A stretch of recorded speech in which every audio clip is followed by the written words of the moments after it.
Good morning. তো গালে হাত দিয়ে বসে আছি, চিন্তা করছি মা কখন আসবে, মা এসে একটু চা করে দেবে আর আমি একটু গরম গরম চা খাবো। আর এদিকে দেখো অদ্রিতা স্কুলে যাবে, ঘুম থেকে উঠে পড়েছে। তো ওর মা ওকে মানে আমার বৌদি ওর মা ওকে খাইয়ে দিচ্ছে। আর এদিকে বৌদি বেগুন ভাজা দেখাতে গিয়ে বেগুনের পোড়া পাশটা দেখিয়েছে, তো তাই নিয়ে একটু হাসি হাসি করলাম। আর এদিকে মাও চলে এসেছিলো ততক্ষণে। তো তারপর আমাকে মা একটু চা করে দিয়েছে আর আমি চাটাও খেয়ে নিয়েছি। আর এদিকে দেখো আমাদের সমস্ত কাজ মানে সকালের মোটামুটি কাজটা আমাদের সারা হয়ে গেছে। আর মা আমাকে চা করে দিয়ে চলে গেছিলো বাজারে। তো বাজার থেকে এনেছিল আজকে হচ্ছে পালং শাক। তো মাকে বলেছিলাম মা একটু পালং শাকের ঘ্যাট করবে। আর এদিকে দেখো দিদুন দিদুন বসে বসে মুড়ি আর নাড়ু খাচ্ছিল। আর এদিকে দেখো মা এদিকে রান্নার জন্য বসে পড়েছে সমস্ত কিছু নিয়ে। তো আজকে হচ্ছে কলাইয়ের ডাল, ধনেপাতা বেশি করে দিয়ে, মূলো দিয়ে, দারুণ লাগে খেতে, দারুণ। আর করবে বেগুন ভাজা আর পুঁই শাকের ঘ্যাট। তো যাই হোক, ওইদিকে মা ওর মার মতো রান্না করছে আর এদিকে আমি একটু পিঠা নিয়ে নিলাম, কুলি পিঠার পাটিসাপটা খেয়ে নিলাম। তো স্নান টান সেরে নিয়েছি, এখন হচ্ছে দুপুরের খাওয়ার পালা। তো আজকে মা করেছিল পালং শাকের ঘ্যাটটা হয়নি বন্ধুরা, মা করবে বলেছিল কিন্তু পরে করেনি। তো কলাইয়ের ডাল নিয়েছি আর ডিম অমলেট নিয়েছি আর এখানে একটু শাক নিয়েছি। তো এটা দিয়ে এখন দুপুরের খাবারটা সেরে নেবো। আর শাকটা করেছিল দিদুন স্পেশালভাবে আমার জন্য। তো আমি একটু গ্রাম সাইডের রান্না পছন্দ করি, তো সেটাই করেছিল দিদুন। আর তারপর পুরো চলে এলাম সন্ধ্যাবেলার টাইমে দিদুন করছে সাজের পিঠা।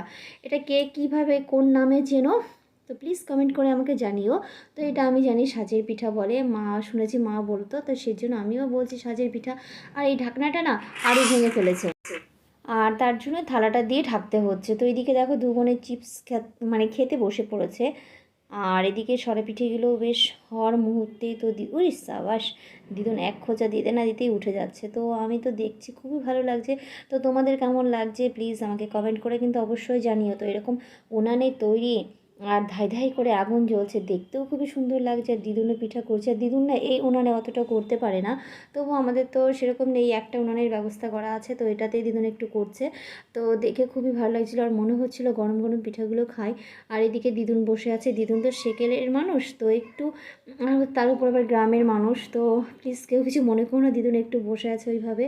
আর দিদুন তো পিঠেগুলো গুলিয়ে অনেকক্ষণ মানে দুপুরবেলায় গুলিয়ে রেখেছিল, তো এখন সেটা করেছে। তো আমাকে বলছে নে নে অনেক হয়েছে, ফোন দেখা দেখি। তো বুঝতে পারছিল না যে আমি ভিডিও করছি, তো আমাকে বলছে অনেক হয়েছে ফোন দেখা, তো তুই এখন একটু পিঠেটা খা, আমার জন্য এত কষ্ট করে করছে।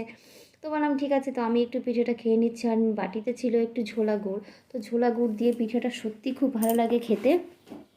তো ঝোলা গুড় দিয়ে কে কে পিঠে খেয়েছে তো প্লিজ আমাকে সেটাও জানিও। আর তার সঙ্গে আরেকটা কথা বলি, এই সরা পিঠে দিয়ে কিন্তু কষা কষা মাংস খেতে খুবই ভালো লাগে। তো এদিকে দেখো আরু চলে এসছে, মা তুমি কী খাচ্ছ, আমি একটু খাবো।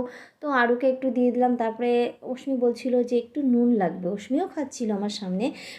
তো আরু সেই কথাটা শুনে ওই দেখো মেয়েটা আমার নুন দিয়ে দিল গুড়ের মধ্যে, দেখো গুড় দিয়ে আবার আমার চাদরেও মুছে দিল, কী করব, কিছু করে নেই। তো অশ্মি আরও বলছে মা খাও খাও খাও, খুব টেস্টি খুব টেস্টি, কেমন হয়েছে বলো। তা মেয়েকে খুশি করতে আমিও বললাম হ্যাঁ খুবই সুন্দর হয়েছে। তো আমি খাওয়া দাওয়া করার পরে দোকানে গেছিলাম আমাদের, তো দোকান থেকে বাবাকে ডেকে নিয়ে এসেছি। বাবাকে বলেছি বাবা তুমি একটু গরম গরম পিঠে খাও, কারণ বাবা পিঠে পায়েস খেতে খুবই ভালোবাসে।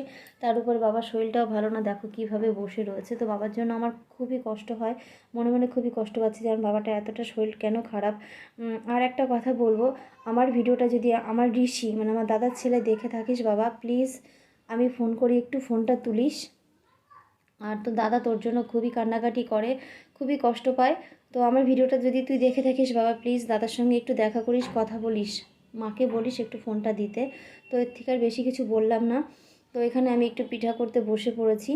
আর আমি পারি না, তো দিদুন বলছিল তুই একটু চেষ্টা কর, দেখ জামাইকে তো খাওয়াতে হবে। তো বসে বললাম একটু পিঠা করার জন্য।